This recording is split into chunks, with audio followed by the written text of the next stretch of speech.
Good morning, student.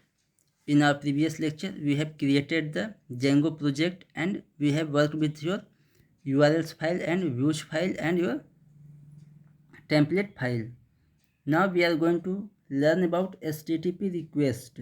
There are HTTP method to handle the request of the web server and web browser. Now see about it. Types of HTTP request. There are two types of HTTP request method. First one is your HTTP GET method.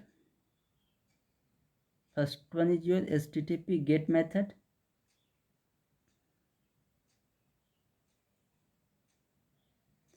Second one is your HTTP POST method.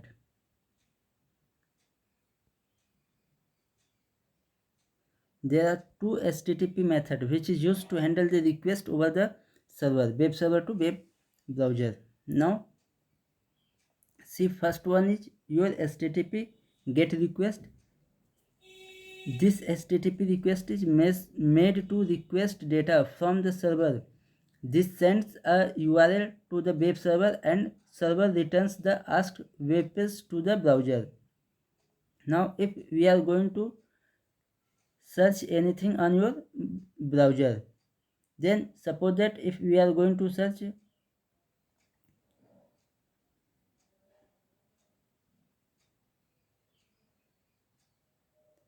facebook.com, then when you have typed this content on your search box on your browser, then this is called your get request method. That means we are going to send some request to the browser, then this URL is the browser send the URL to the web server and web server returns the asked web page to the browser in the form of your HTML file. जैसे ही आपने search किया, आपका Facebook का page open होकर आ जाता है. There will be open a Facebook page. Then this is the your get request method, HTTP request method. Now second one is our post request. Then HTTP post request is used to submit data to the web server. It filled data via form or upload, which is processed by a web server. When we can say HTTP post request is, suppose that if we are going to upload any form, suppose that this is your form name plus, then if we have entered the data in it and we are going to submit this form, then this data is going to save to the our server side. Then this is called your HTTP post request method. Otherwise, if you are going to upload something on your cloud server, Gmail, Google Drive, YouTube, on any platform, if you are going to upload or save any data, then this is called HTTP post request method. And in general term, when we are going to ask some data from the server, we are going to retrieve or fetch the data from the server, then this is called HTTP get request method. And when we are going to upload or send the data to the server, web server, then this is called your HTTP post request method. If we are going to take the example of your project, when we are going to execute the command python manage.py run server, then we have reflected a URL.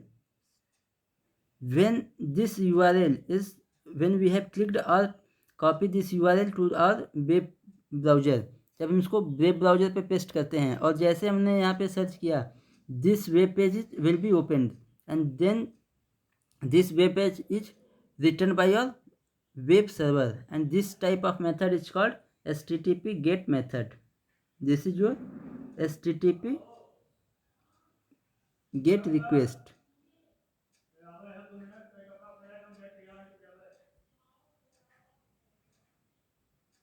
This is your HTTP get method.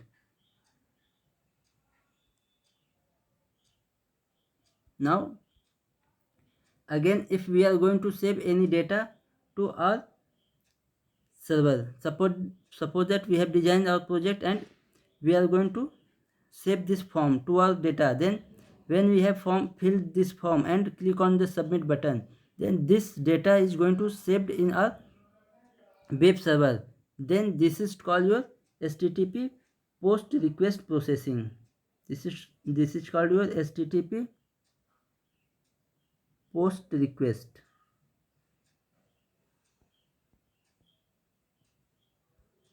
Now this is the all about your HTTP GET and HTTP post method. Now the most important things to understand is virtual environment. Virtual environment is a tool which creates isolated Python environment that take care of interdependencies and let us develop different application in isolation. Suppose that if we are going to create more than 2 or 3 project in your Django framework में यहाँ पे कई सारे project बना दिए हैं, then how could you distinguish between this project इस project में हम कैसे डिफरेंस करेंगे कि किस प्रोजेक्ट को कौन सी लाइब्रेरी चाहिए, किस प्रोजेक्ट में हम क्या इंपोर्ट कर रहे हैं. तो to avoid the messing up of these project to each other, the virtual environment is used. That means virtual environment is used to isolate the project from each other, and that's why there is no dependencies between the project. Then this is used to maintain interdependencies between the project. Now you can understand this like if you are going to take the example of your home. There are more than one members present in your home and each one has the allotted a separate area, separate room, and they can, while they can use the common resources like fridge, your kitchen, this type of resources. Then if we are going to take the example of these in your Python environment, then these are the libraries and package hold by the your project. Then virtual environment makes it available to all the project in your separate and independent way. Now these are the some commonly used command in your Django project. Now first one is your virtual env. This is used to your create or activate your virtual environment. And second one is Django admin start project name. This is used to create project. And third one is Python manage.py start app name. This is used to creating the app in the project. And fourth one is Python manage.py run server. This is used to set your server for your default server to execute your project or your web page. So these are the most commonly used Django project. Now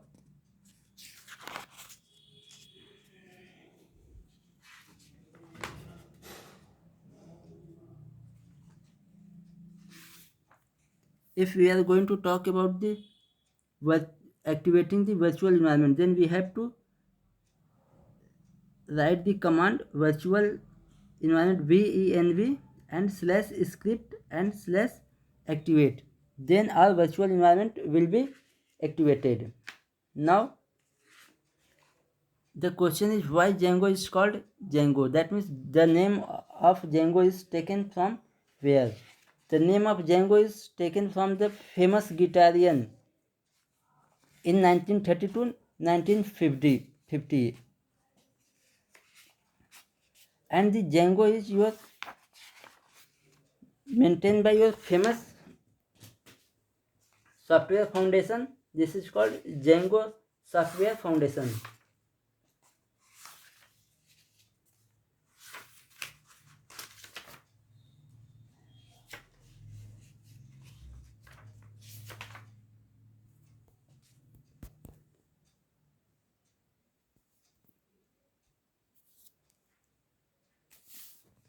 The Django is named after the famous guitarian Django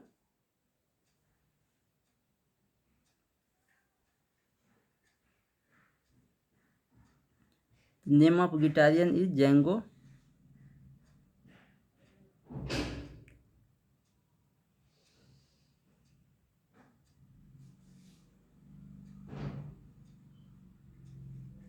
Reinhard.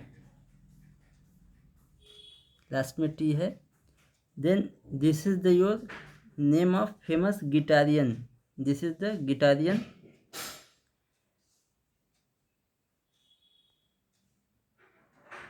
Guitarist from 1930 to 1950.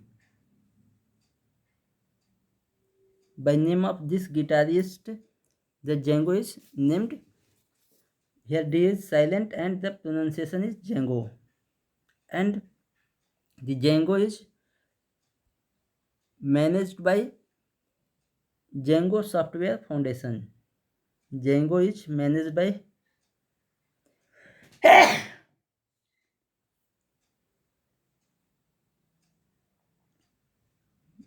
Django Software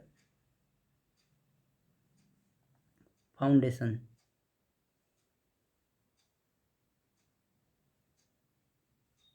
It's called DSF. So these are the some important facts of Django. So I hope you have enjoyed this session and thank you for watching.